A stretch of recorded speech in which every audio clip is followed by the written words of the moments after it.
कौन बताएगा, बोलो, बताओ देवराज।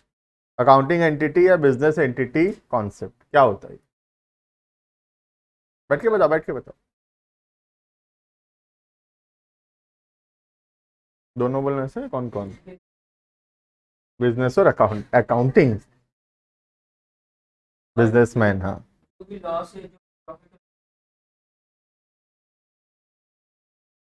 ठीक है, और कुछ?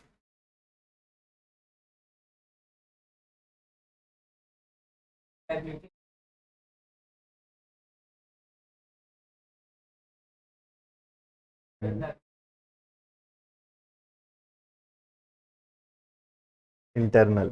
ठीक है, लेकिन याद है, तुमको पता चल रहा है, थोड़ा भूल गए हो, है ना आयुष?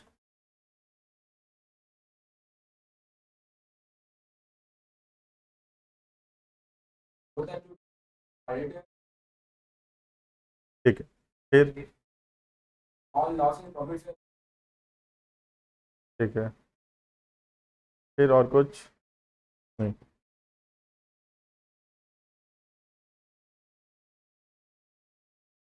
बिजनेस के बुक्स और अकाउंट से नहीं होते हैं, और कुछ था? बिजनेस के पॉइंट ऑफ व्यू से होते हैं, ठीक है। तो अकाउंटिंग एंटिटी और business entity concept states that business and businessman are two distinct and separate entities. All the transactions are recorded from the point of view of business and not from the point of view of businessman. Hence the amount invested by the owner, that is capital, is considered as a internal liability for the business. Any profit or loss belongs to the owner. Clear है? So this is all about accounting entity और business entity principle. जैसे मैं बोला, वैसे हमको वैसा practice करना है। जैसे जितना भी चीज़ था सारा मैं कवर किया है ना बोलते समय। पहले दोनों अलग अलग हैं, फिर बिजनेस का पॉइंट ऑफ व्यू होता है, फिर इस पॉइंट ऑफ व्यू के वजह से ही कैपिटल इंटरनल लाइबिलिटी माना जाता है, और फिर मैं बोला कि कोई भी प्रॉफिट या लॉस जो है वो ओनर का होता है। क्लियर? तो हमको भी आंसर इसी हिसाब से बताना है। एक लाइन बोल रहे हो, फिर मैं बोल रहा हूँ, फिर तो फिर दूसरा बता रहे हो, ऐसे नहीं होना चाहिए।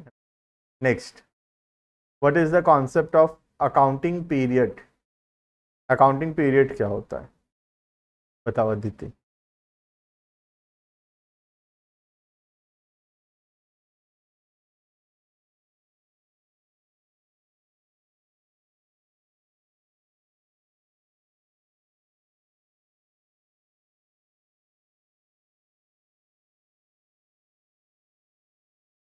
ठीक से, ठीक से, फाइनेंशियल ईयर होता है वो जो कि, अच्छा, और कैलेंडर ईयर? हाँ वही। हम्म।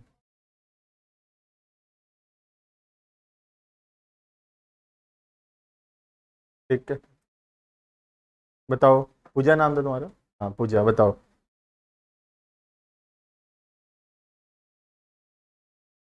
ये पूरा ईयर मैं पढ़ाया हूँ क्या? क्या पढ़ाया हूँ? ये पूरा ईयर को डिवाइड करने, वो भी ईयर बोली, वो भी ईयर। लाइफ, लाइफ बोला था मैं। The whole life of the business is divided into small small periods. One period is called one year, है ना? तुम लोग बोल रहे हो कि the year is divided into small small parts. Year को और पार्ट्स में थोड़ी डिवाइड करना है, लाइफ को डिवाइड करना है छोटे छोटे पार्ट्स में। और वो हर एक छोटा सा पार्ट जो है, that small part is called as a year. Year उसको बोलते हैं, ठीक है। क्यों ऐसा करना जरूरी है, कंटिन्यू करो।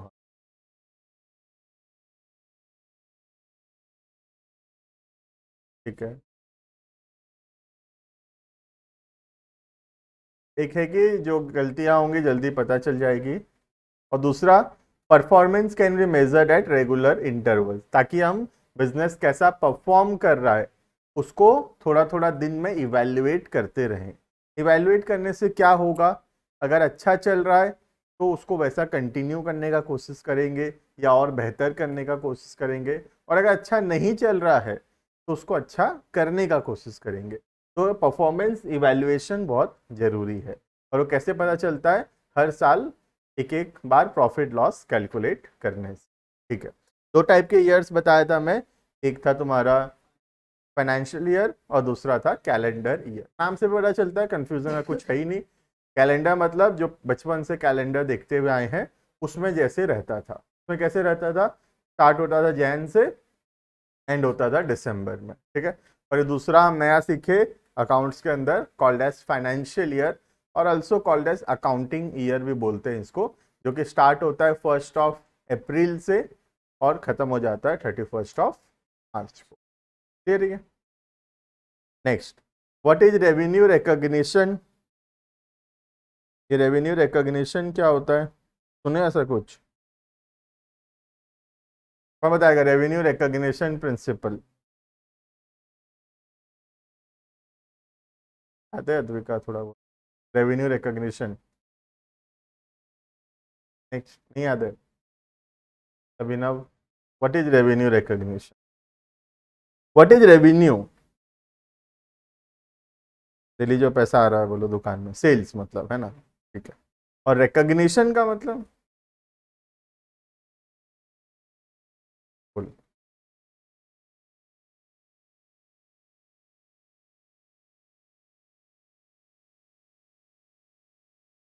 सेल्स,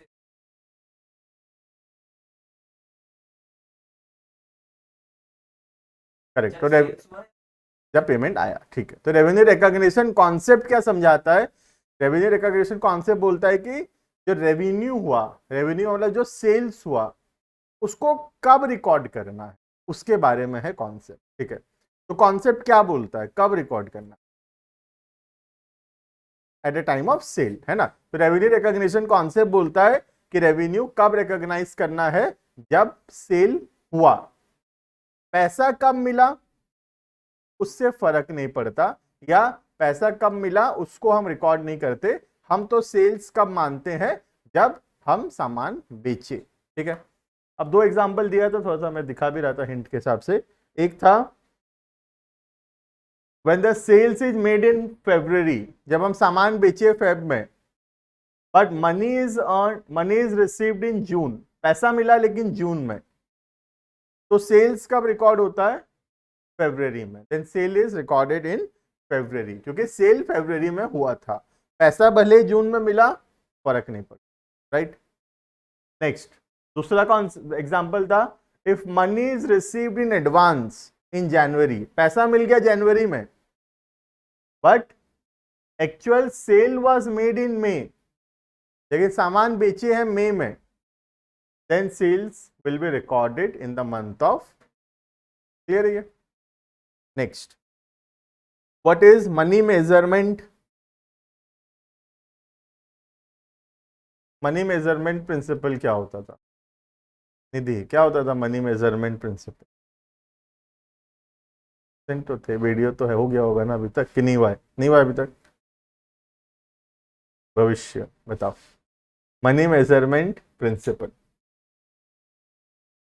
क्या बताता है ये?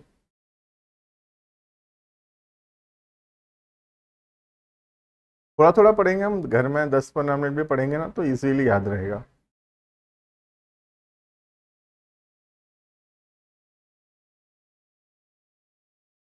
रुको रुको रुको, बारी आएगा, मौका देने दो। बताओ।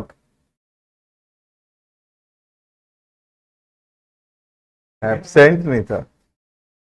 ये वही तो, तुम कहाँ है? पहला क्लास बोलने से ये सोच रहा है पहला क्लास एब्सेंट है, कोई बोला मैं बोल देता। पहला क्लास बोलने से ये मन बेसिक टर्म्स का पहला क्लास नहीं है, ये अकाउंटिंग प्रिंसिपल का पहला क्लास है, और ये आया था उसमें। स्वराज, नहीं पता है? किसको पता है बताओ, उससे पूछेंगे। बॉयज में कोई बोल पाएगा? एक अभिनव। गर्ल्स में कौन बोल पाएगा? प्रिया बोलो।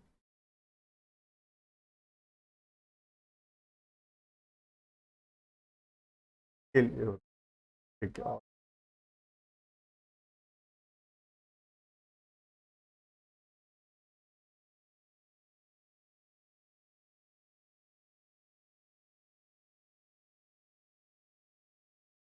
रिकॉर्ड नहीं हो पाता, वेरी गुड। तो मनी मेजरमेंट प्रिंसिपल बोलता है कि money is the common unit of measurement. There are many units of measure, इसमें एग्जाम्पल दिया था, ऑयल को मेजर करते हैं लीटर्स में, है ना, शुगर को मेजर करते हैं केजी में, कपड़े को मेजर करते हैं मीटर्स में। सिमिलरली अकाउंट्स के अंदर ट्रांजैक्शंस को मेजर करते हैं इन टर्म्स ऑफ मनी में। Money is the only unit of measurement in the accounts. तो मनी मेजरमेंट बोलता है कि जो चीज मॉनेटरी टर्म्स में कैलकुलेट हो सकता है वही सिर्फ बुक्स ऑफ अकाउंट्स में रिकॉर्ड हो सकता है। तो इसका बहुत बड़ा डिमेरिट्स है। पहला, ये प्रिंसिपल के हिसाब से नॉन मॉनेटरी थिंग्स इंपॉर्टेंट नहीं है और उसको रिकॉर्ड नहीं करना चाहिए, जबकि रियल लाइफ के अंदर नॉन मॉनेटरी चीजें काफी इंपॉर्टेंट हो सकती है। जैसे मैं एग्जांपल भी दिया था क्लासरूम का, जैसे ये लैंड, बिल्डिंग, ये बेंचेस, ये एसी, ये कंप्यूटर, प्रोजेक्टर, स्क्रीन, ये सब इंपॉर्टेंट है। अकाउंट्स बोलता है ये सब बहुत इंपॉर्टेंट एसेट है, ये सबको बुक्स ऑफ अकाउंट्स में रिकॉर्ड करो। लेकिन मेरा knowledge of mind books of accounts में रिकॉर्ड नहीं हो सकता, क्योंकि नॉलेज मेरे पास कितना रुपए का है बता सकते हो, ऐसे पता लग सकता है कितना रुपए का नॉलेज रखा हूं? नहीं। तो कितना रुपए का नॉलेज है मेरे पास, this can not be measured. तो knowledge can not be recorded in the books of accounts. My experience can not be recorded in the books of accounts. तो मैं इतना साल से पढ़ा रहा हूँ, तुम किसी भी सीनियर से पूछोगे तो मे भी मेरे को बोलेगा कि यहाँ से पढ़ा होगा बोल के, तो मैं इतना साल से पढ़ा रहा हूँ, वो एक्सपीरियंस, बट उसको बुक्स ऑफ अकाउंट्स में लिख नहीं सकते कि एक्सपीरियंस है मुझे इतना साल का, क्योंकि एक्सपीरियंस को मॉनेटरी टर्म्स में मेजर करना मुश्किल है। हाँ, एक्सपीरियंस को नंबर ऑफ ईयर्स में मेजर किया जा सकता है कि 8 ईयर्स का एक्सपीरियंस है या 10 ईयर्स का एक्सपीरियंस है, बट कितना रुपए का एक्सपीरियंस है, that can not be measure. तो ये अकाउंट्स का बहुत बड़ा ड्रॉबैक है, ये मनी मेजरमेंट का भी ड्रॉबैक और ये अकाउंटिंग का भी ड्रॉबैक है। अकाउंटिंग भी मनी चीजों पे ही ध्यान दे रहा है, ठीक है। दूसरा चीज था कि मनी का वैल्यू चेंज होता रहता है, बट अकाउंटिंग फेल करता है उस चेंजिंग वैल्यू को रिकॉर्ड करने में, ठीक है। नेक्स्ट, प्रूडेंस या कंजर्वेटिज्म बोल के एक प्रिंसिपल था, वो क्या होता है बताओ अदिति।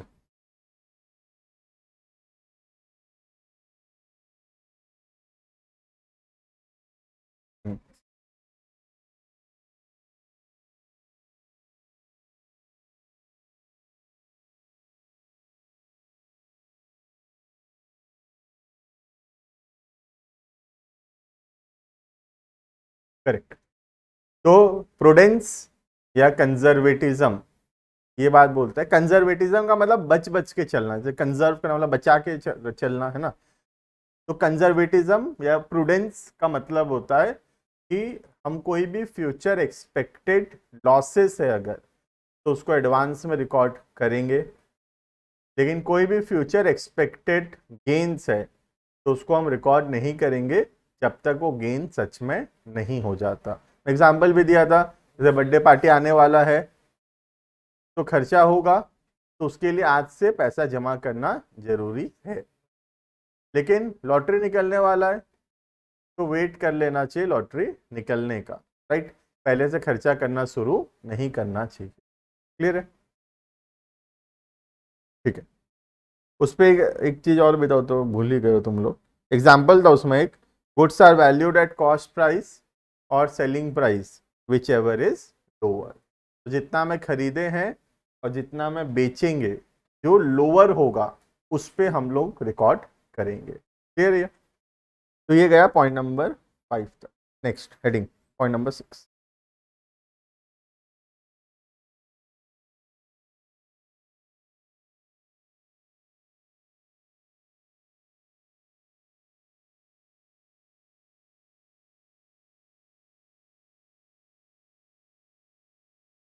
ठीक है, हम एकदम स्लो स्लो पढ़ रहे हैं, इनिशियली है बोल के, और जितना स्लो मैं पढ़ा रहा हूँ उसके हिसाब से तुमको सब आना चाहिए था ना। थोड़ा थोड़ा घर में पढ़ोगे ना, आधी आधी घंटा भी पढ़ोगे दिन में, अल्टरनेट डे में भी आधी घंटा पढ़ोगे तो भी हो जाएगा।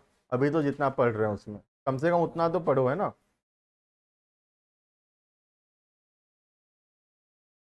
प्लस समर वेकेशन ऐसे कुछ होता नहीं है ना, तो समर वेकेशन तो ऐसे एक्सपेक्ट मत करना है कुछ समर वेकेशन होगा बोल के।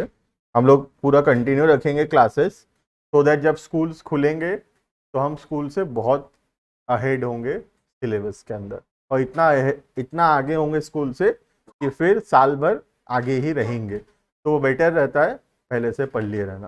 तो ये वाला बैच तो आगे रहेगा, आगे जो बैचेस फिर शुरू होंगे वो लोग थोड़ा पीछे रहेंगे क्योंकि लेट में शुरू होगा। फर्स्ट बैच हमेशा बहुत आगे रहता है क्योंकि हम लोग बहुत जल्दी शुरू कर लेते हैं, कहाँ अप्रैल स्टार्टिंग से शुरू कर लिए, और 2 महीना अब स्कूल छुट्टी हो जाएगा, हम 2 महीना छुट्टी करेंगे नहीं, तो 2 महीना में तो बहुत आगे चले गए होंगे सिलेबस वाइज। ठीक है, करना हेडिंग।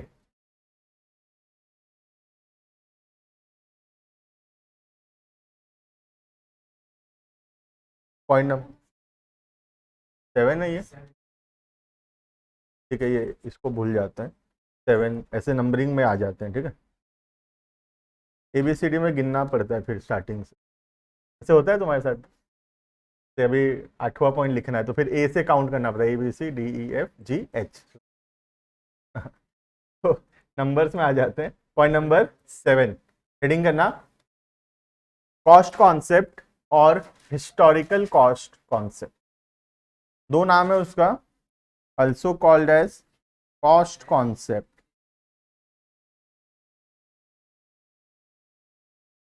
बचे नहीं है ना, कॉस्ट कॉन्सेप्ट और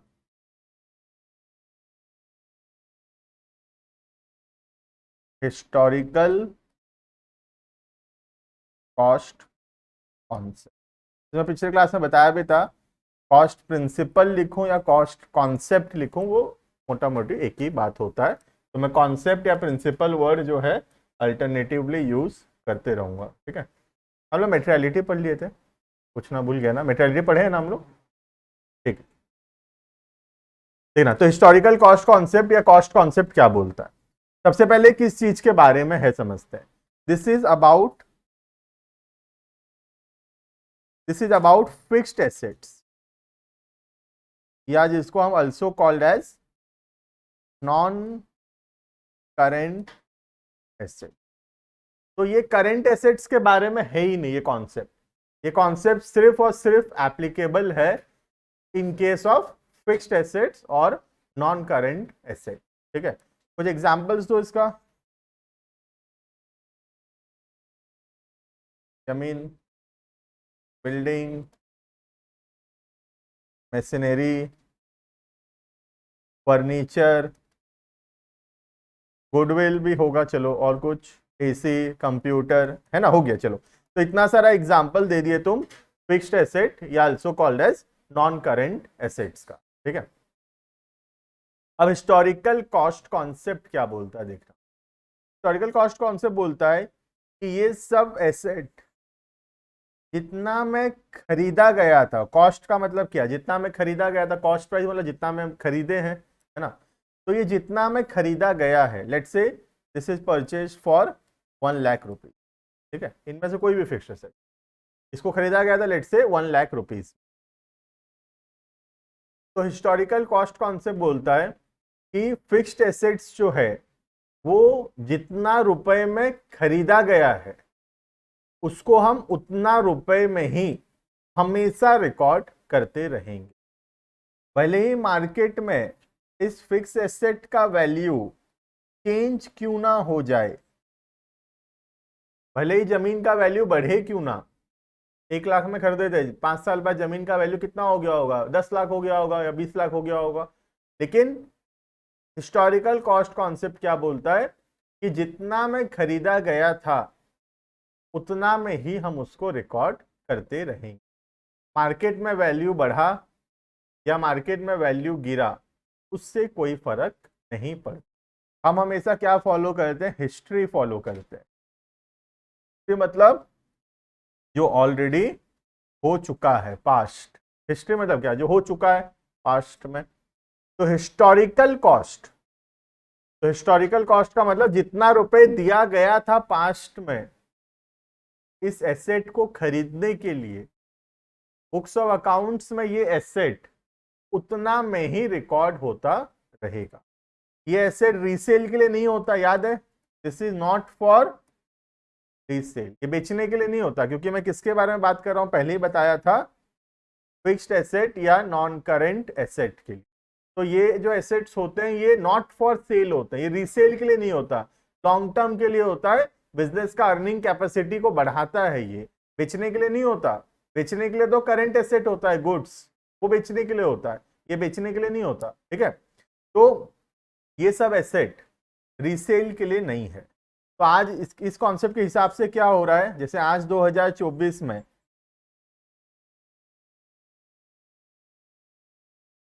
सपोज मैं एक कंप्यूटर खरीदता हूं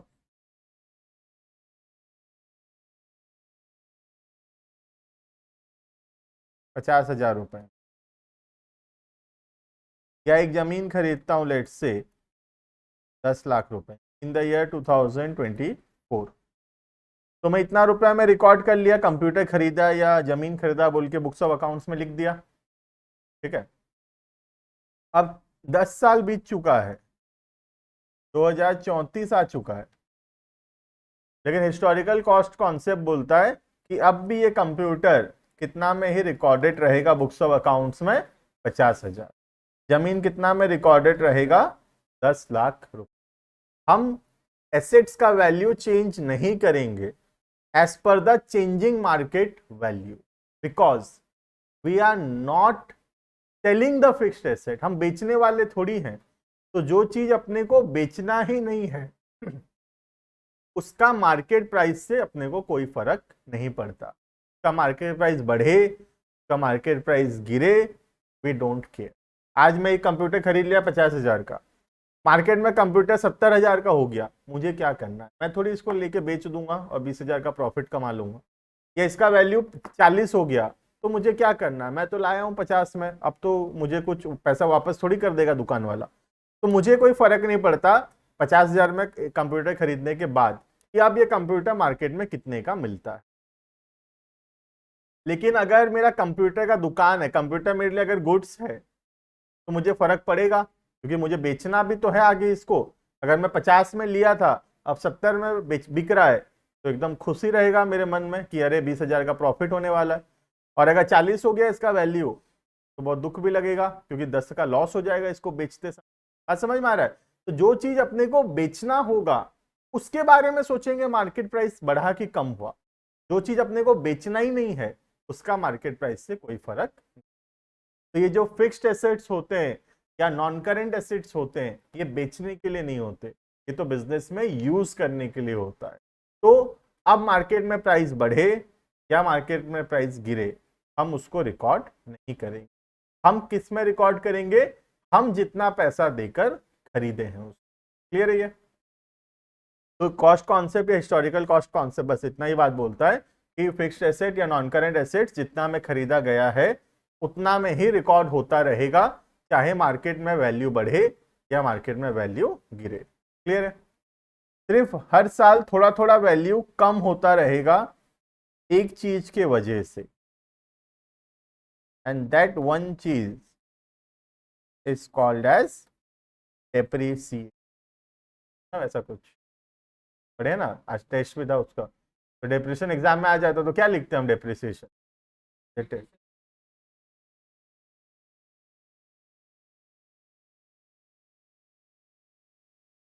वेरी गुड, ठीक है, चल पढ़ के आया था मतलब।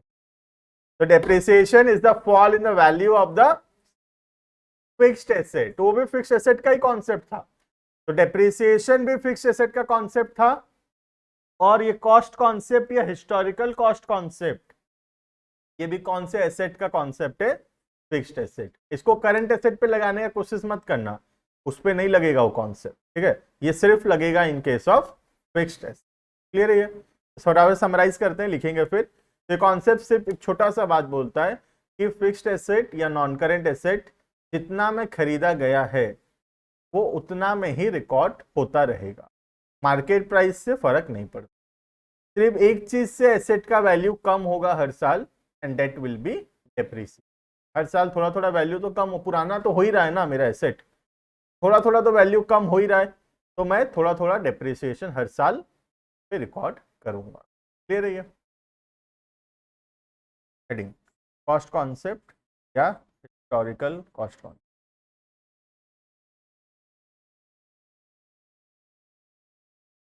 ठीक ना। According to this concept,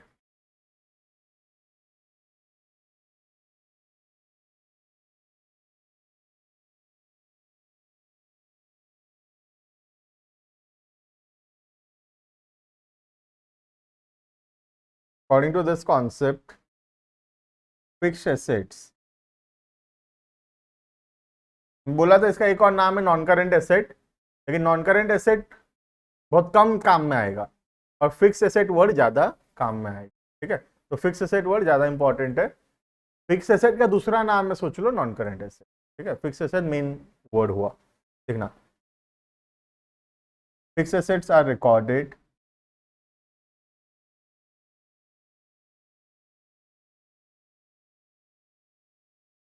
eight the price paid to purchase it.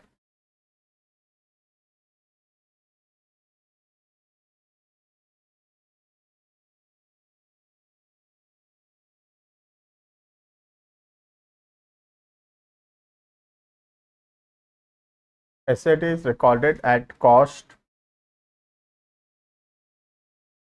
less depreciation.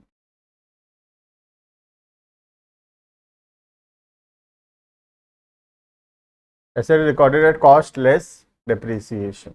Full stop. The market value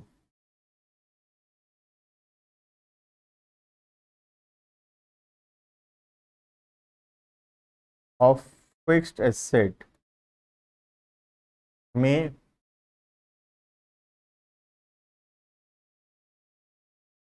increase or decrease, but the market value of fixed asset may increase or decrease, but asset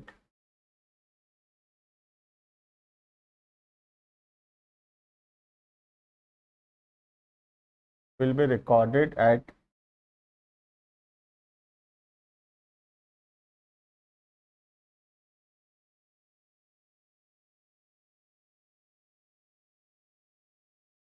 cost price less depreciation.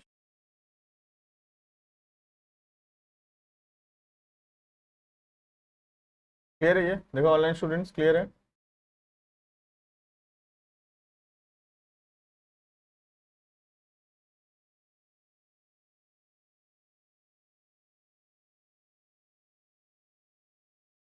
ठीक है, तो ये asset concept simple सा बात बोलता है कि जो फिक्स्ड एसेट्स होते हैं जितना में खरीदे गए हैं उतना में ही रिकॉर्ड होता रहेगा।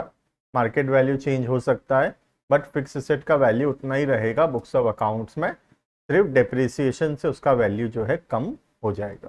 ठीक है, और यही तो मैं बताया था, याद करो, मनी मेजरमेंट का दूसरा डिमेरिट यही तो है ना। मनी मेजरमेंट का दूसरा डिमेरिट यही था कि वो चेंजिंग वैल्यू ऑफ मनी को कंसिडर नहीं कर पा रहा। जितना हमें खरीदे थे बोलता है उतना हमें रिकॉर्ड रहने दो, लेकिन एक्चुअल में तो उसका वैल्यू जो है काफ़ी बदल चुका है। तो ये डिमेरिट ऑफ अकाउंटिंग भी है कि वो चेंजिंग वैल्यू ऑफ मनी को कंसिडर नहीं कर पाता। क्लियर है ये? नेक्स्ट हेडिंग, पॉइंट नंबर 8,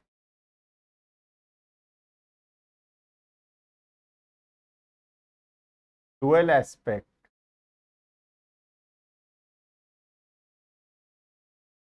और duality principle। dual aspect और duality principle।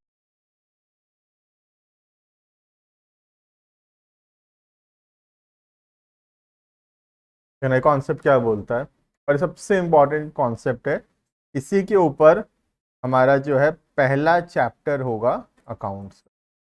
The first chapter of accounts is based on the concept of dual aspect or the principle of duality। इसी के ऊपर हमारा पहला चैप्टर है। जो ये चैप्टर कंप्लीट हो जाएगा मैं जो बोल रहा हूँ कि अकाउंट्स का फर्स्ट चैप्टर शुरू करेंगे, वो पहला चैप्टर डुअल एस्पेक्ट के ऊपर होगा। देखना डुअल एस्पेक्ट क्या बोलता है, या थोड़ा सा एक छोटा सा समरी टाइप का है, फिर मेन डुअल एस्पेक्ट पूरा डिटेल में वो आगे उस चैप्टर के अंदर पढ़ेंगे। ठीक है, डुअल का मतलब दो, टू। तो डुअल एस्पेक्ट का बोलना है कि बिजनेस में जितना भी ट्रांजैक्शन हो रहा है उसका दो इम्पैक्ट है हमारे बिजनेस के ऊपर। कोई भी ट्रांजैक्शन क्यों ना हो बिजनेस में, it will have to impact on the business. ठीक है, एक इम्पैक्ट को बोलते हैं डेबिट, ऐसा कहीं सुने होगा अगर कहीं पे, तो एक वर्ड होता है इसमें डेबिट और दूसरा वर्ड होता है क्रेडिट। तो every transaction in the business has to aspect या has impact on two things, दो चीजों के ऊपर उसका इम्पैक्ट पड़ता है। ठीक है, उसमें से एक इम्पैक्ट को डेबिट बोलते हैं और दूसरे इम्पैक्ट को क्रेडिट बोलते हैं। अभी डेबिट या क्रेडिट कैसे पहचानते हैं वो तो अभी थोड़ा दूर है, एक दो चैप्टर बाद है वो। ठीक है, तो अभी हम डेबिट या क्रेडिट पहचानना नहीं सीख पाएंगे, वो दो चैप्टर बाद है। ठीक है, अभी हम सिर्फ इतना सीख पाएंगे कि हर ट्रांजेक्शन का दो इम्पैक्ट होता है। अब उस दो इम्पैक्ट को किसको डेबिट या किसको क्रेडिट बोलते हैं उसको छोड़ देते हैं। अभी हम सिर्फ इतना समझने की कोशिश करते हैं कि every transaction has to impact, दो इम्पैक्ट होता है। ठीक है, तुमको एग्जांपल दे रहा हूं, तुम सोच के बताना दो चीज क्या हुआ बिजनेस। ठीक है, अपने आप को क्या मानना है, बिजनेस कि बिजनेसमैन? बिजनेस। अपने आप को जब तक दुकान नहीं सोचेंगे तब तक अकाउंटिंग नहीं बनेगा। दुकानदार नहीं, मालिक नहीं, दुकान, नॉन लिविंग थिंग समझना अपने आप को अकाउंट्स में, दुकान समझना। सोच के देखो, you have to assume yourself as a shop, not the owner of the shop. Owner समझने लग गए तो अकाउंट्स गलत हो जाएगा, है ना।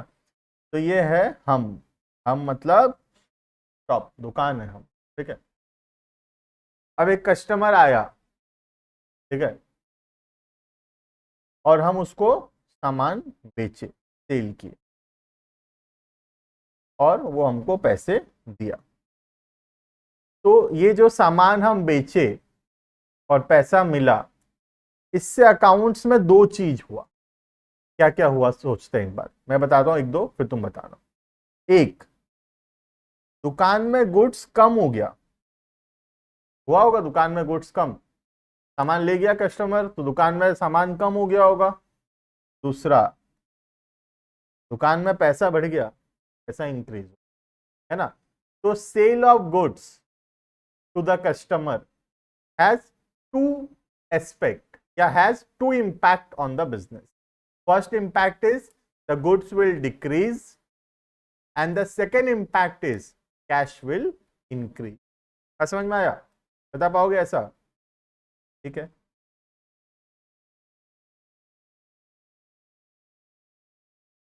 हम सामान खरीदे, परचेज किए और पैसा दिए, सोच के बताओ दो चीज क्या होगा।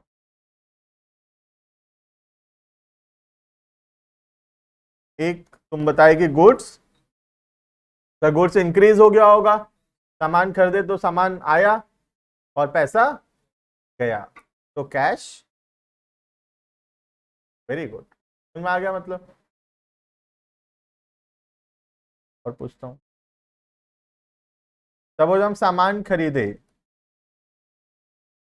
Purchased goods on credit 10,000, goods खरीदे हम 10,000 रुपया का उधारी में। सोच के बताओ क्या हुआ होगा दो चीज। आयुष, एक बोल रहा है आयुष गुड्स इंक्रीज, और दूसरा, हाँ तो वो तो इम्पैक्ट नहीं हुआ ना, कुछ थोड़ा इम्पैक्ट अभी बाकी है। लाइबिलिटी इंक्रीज, अगर उधारी में सामान खरीदोगे तो फ्यूचर में पैसा देना पड़ेगा कि नहीं, तो क्रेडिटर नाम का लाइबिलिटी इंक्रीज। तो दो इंपैक्ट क्या हुआ, purchase goods on credit 10,000 has to impact. First, goods will increase. Second, creditors will also increase. उधारी भी बढ़ेगा हमारा, क्योंकि फ्यूचर में पैसा देना है. क्लियर है? ऐसे ही हर एक ट्रांजेक्शन जो बिजनेस में हो रहा है उसका दो इंपैक्ट होता है. ठीक है, इसी को बोलते हैं डुअल एस्पेक्ट. और अकाउंट्स में ये दो इंपैक्ट को, एक को बोलते हैं डेबिट और दूसरे को बोलते हैं क्रेडिट. और हमारा क्लास 11th का जो बुक है किसी के पास बुक है 11 नहीं लाए हो? ठीक है, जब 11 का बुक ऑनलाइन देखना है, कहीं पे भी देखना, बुक का नाम क्या है? 11 और 12 के बुक का नाम सेम है वैसे. बुक का नाम है डबल एंट्री. तो the whole name of the book is double entry. अभी ध्यान नहीं दिए होंगे हम, या बुक है भी नहीं हमारे पास. ठीक है, बुक का नाम है डबल एंट्री, है ना. तो अकाउंट्स में चाहे 11th हो 12th या जिंदगी में कहीं पे भी अकाउंट्स हो, हर एक ट्रांजेक्शन का दो एस्पेक्ट होता ही है.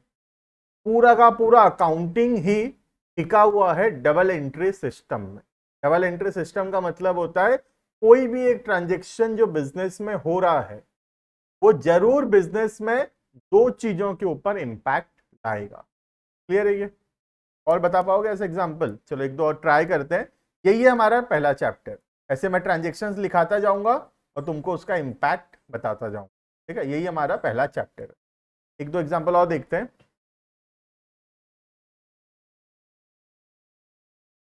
Cash deposited in bank 5,000.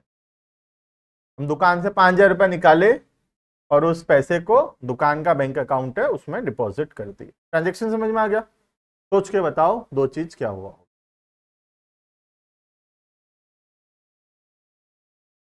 Capital नहीं, ये तो बिजनेस का पैसा है, बिजनेस के अकाउंट में डिपॉजिट किया. कौन सा asset? Fixed asset. Current non current नहीं बोलो, मतलब एसेट का नाम बताओ. ये बताओ, कैश, बैंक, फर्नीचर, डेटर, कौन सा एसेट? नाम बताओ एसेट. क्वेश्चन समझ में आया? ये मेरा सोच लो दुकान है, ये मेरा दुकान का गल्ला है. गल्ला समझते हो? काउंटर. काउंटर से मैं ऐसे ड्रॉ खोला, 5,000 रुपये काउंटर से निकाला, काउंटिंग किया, साहब को बोला जा बैंक में डिपॉजिट कर दे.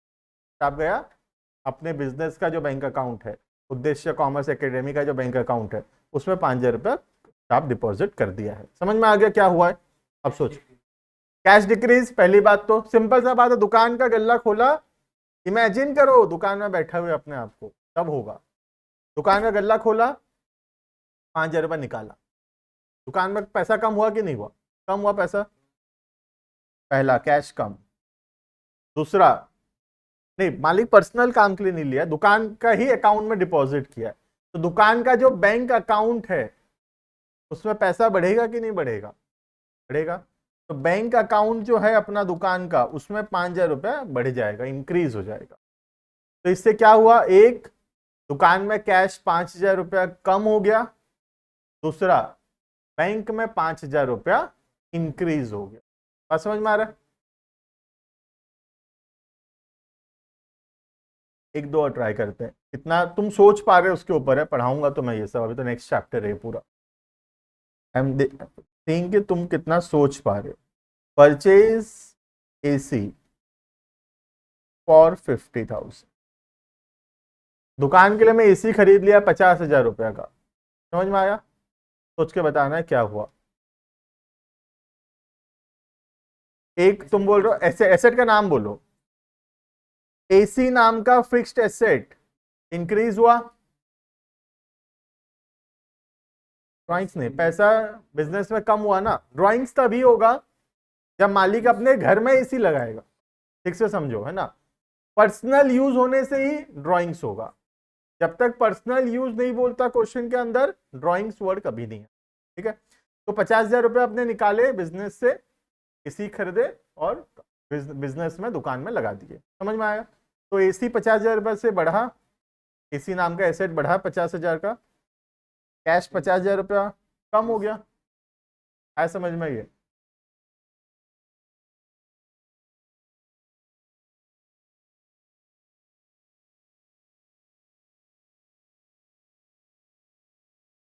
मालिक बिजनेस में पैसा लगाया, कैपिटल 1,00,000 रुपए।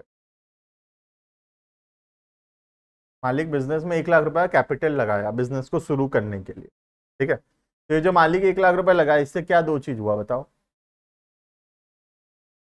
एक तो इंटरनल लाइबिलिटी बढ़ेगा, वेरी गुड। इंटरनल लाइबिलिटी का नाम ही है कैपिटल, ठीक है। एक इंटरनल लाइबिलिटी बढ़ा, दैट इज कैपिटल। दूसरा कैश बढ़ेगा, वेरी गुड। पैसा आया, पैसा आया तो क्या होगा, कैश रहेगा। इसी यही पूरा एक चैप्टर है आगे चल के, पहला चैप्टर है हमारा डुअल एस्पेक्ट के ऊपर, जिसमें हम ऐसे ही एक एक ट्रांजेक्शन लिखते जाएंगे। दुकान का सैलरी देना, रेंट देना, इलेक्ट्रिसिटी देना, बैंक लोन लेना, बैंक लोन वापस करना, जो जो जो भी बिजनेस में होता है, ऐसे ही सारा ट्रांजेक्शन लिखते जाएंगे और पढ़ते जाएंगे कि उसका क्या दो दो इम्पैक्ट होता रहेगा हमेशा बिजनेस के ऊपर। क्लियर है? तो ये एस्पेक्ट है डुअल एस्पेक्ट, जो बोलता है कि हर एक ट्रांजेक्शन का बिजनेस में दो एस्पेक्ट है, मतलब वो कोई ना कोई दो चीजों के ऊपर जरूर इंपैक्ट डालता है। एक इंपैक्ट को बोलते हैं डेबिट और दूसरा इंपैक्ट को बोलते हैं क्रेडिट, ठीक है। जैसे तुम बोले अभी एसी खरीदा मैं, तो तुम एक बताए कि सर एसी बढ़ा 50,000 से, और तुम दूसरा बताए कि सर कैश कम हुआ 50,000, है ना। अब ये जो एसी बढ़ा, इसको डेबिट या क्रेडिट कुछ एक बोलने वाले हैं, कैसे डिसाइड करेंगे वो आगे चैप्टर है पूरा, ठीक है। और इसको एक बोलने वाले हैं, या तो क्रेडिट या डेबिट। बात समझ में आ रहा है? तो आगे चल के हम पढ़ेंगे ये जो एसी बढ़ा, इसको डेबिट बोलेंगे कि क्रेडिट बोलेंगे। ये जो कैश कम हुआ, इसको क्रेडिट बोलेंगे कि डेबिट बोलेंगे। आगे यही चीज और डिटेल में हम पढ़ेंगे। अभी सिर्फ इतना जानना है, एक को डेबिट बोलते हैं, दूसरा को क्रेडिट बोलते हैं। किसको डेबिट बोलते हैं और किसको क्रेडिट बोलते हैं वो आगे चैप्टर आएगा, ठीक है। देखना हेडिंग, डुअल एस्पेक्ट और duality principal.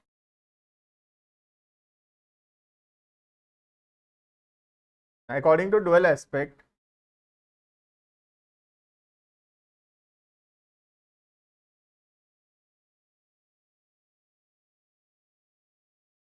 every transaction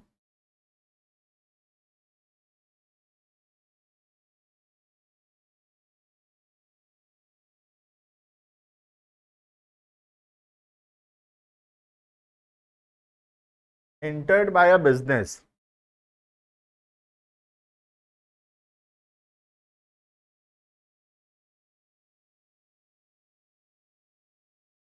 has two aspects.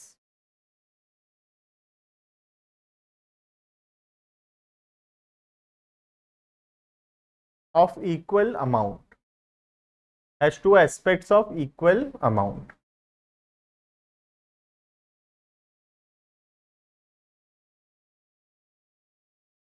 One is debit and another one is credit.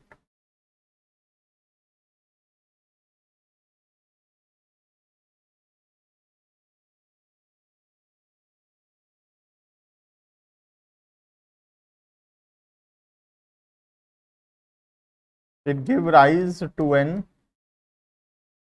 accounting equation. इससे एक इक्वेशन बनता है डुअल एस्पेक्ट के वजह से, उस इक्वेशन को बोलते हैं अकाउंटिंग इक्वेशन। और ये अकाउंट्स का इक्वेशन क्या है, assets equals to capital plus ये डुअल एस्पेक्ट या प्रिंसिपल ऑफ डुअलिटी के वजह से एक इक्वेशन बनता है अकाउंट्स में। वो इक्वेशन का नाम है asset equals to capital plus liability, और ये इक्वेशन को बोलते हैं अकाउंटिंग इक्वेशन। क्या बोला जाता है इस इक्वेशन को, अकाउंटिंग इक्वेशन। और हमारा नेक्स्ट जो चैप्टर है उस चैप्टर का नाम है अकाउंटिंग इक्वेशन। समझ में आ रहा है?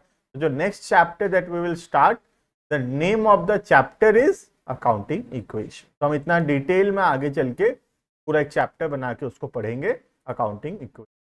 ठीक है, अकाउंटिंग इक्वेशन इतना ही बोलता है कि हर चीज का दो इम्पैक्ट है इक्वल अमाउंट का, एक तरफ है एसेट और दूसरे तरफ है कैपिटल प्लस लायबिलिटी। और एक बिजनेस में ये दोनों हमेशा इक्वल होता है, asset is always equal to capital plus liability. Clear है ये? बिल्कुल, लायबिलिटी यहाँ पे एक्सटर्नल लायबिलिटीज है ना, क्योंकि एक्चुअल में जो इक्वेशन है, देखो एक्चुअल में इक्वेशन है एसेट इक्वल्स टू लायबिलिटी। ठीक है, real equation is this, asset equals to liability. ठीक है, अब अगर मैं लायबिलिटी लिखूं तो लायबिलिटी दो टाइप का था, एक है internal liability plus external liability.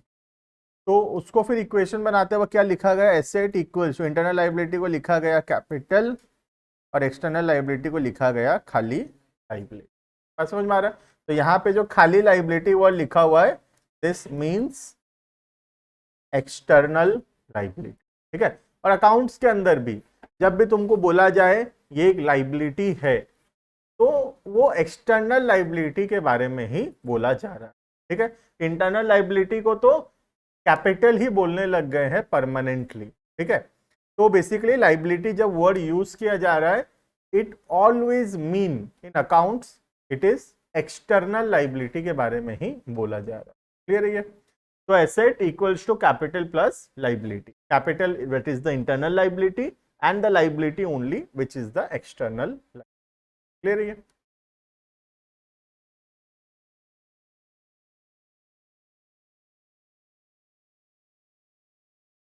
ठीक है, तो इतना में रुकेंगे हम डुअल एस्पेक्ट और प्रिंसिपल ऑफ डुअलिटी में। ठीक है, नेक्स्ट क्लास टेस्ट होगा, तो पढ़ के आना अच्छे से, basic accounting terms.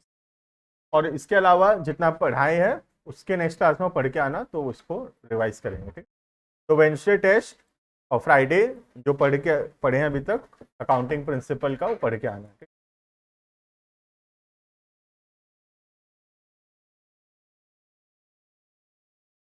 Abhinav can leave.